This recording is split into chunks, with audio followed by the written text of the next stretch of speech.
అంటే ఇంకా మాట్లాడరా?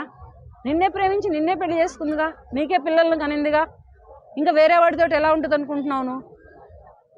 నీకోసం తన వాళ్ళనందరినీ కాదనుకొని వచ్చిందిగా, నీకే జీవితం సొంతం చేసిందిగా, మరి నిన్ను కాదని ఇంకొకరితోటి ఎలా మాట్లాడుతుంది అనుకున్నావు?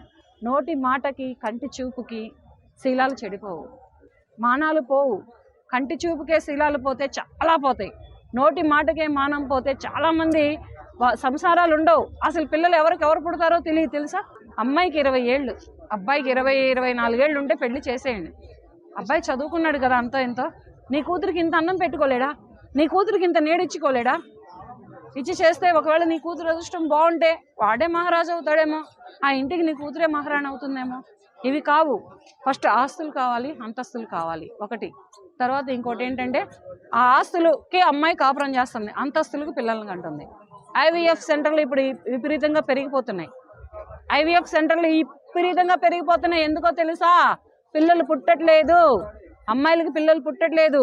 వయసు పెరిగే కొలది బాడీలో సమస్యలు వస్తున్నాయి, ఒంటి ద్వారా సమస్యలు వస్తున్నాయి. దీని ద్వారా పిల్లలు పుట్టలేదు. ఇంకెక్కడ పుడతారు పిల్లలు? ఇంకా పెళ్లి, వివాహ వ్యవస్థ ఆగిపోయింది. కెరియర్లో సెటిల్ అవ్వాలి, లైఫ్లో సెటిల్ అవ్వాలి. పెళ్లికి మించిన సెటిల్మెంట్ ఇంకేమైనా ఉందా? ఇప్పుడు ఒక అమ్మాయిని కానీ పెంచి పెద్ద చేసినందుకు గాను ఒక పెళ్లికి మించినటువంటి లైఫ్ సెటిల్మెంట్ ఇంకేం లేదు. నువ్వు ఎన్ని దేశాలు తిరుగు, విదేశాలు తిరుగు, రాష్ట్రాల్లో ఉద్యోగాలు చేయి, ఎంత మందితోటైనా మాట్లాడు, నీకంటూ ఒక కుటుంబం కావాలి. ఆ కుటుంబమే అమ్మ, నాన్న, అక్క, చెల్లి, తమ్ముడు, భార్య, పిల్లలు, భర్త, పిల్లలు.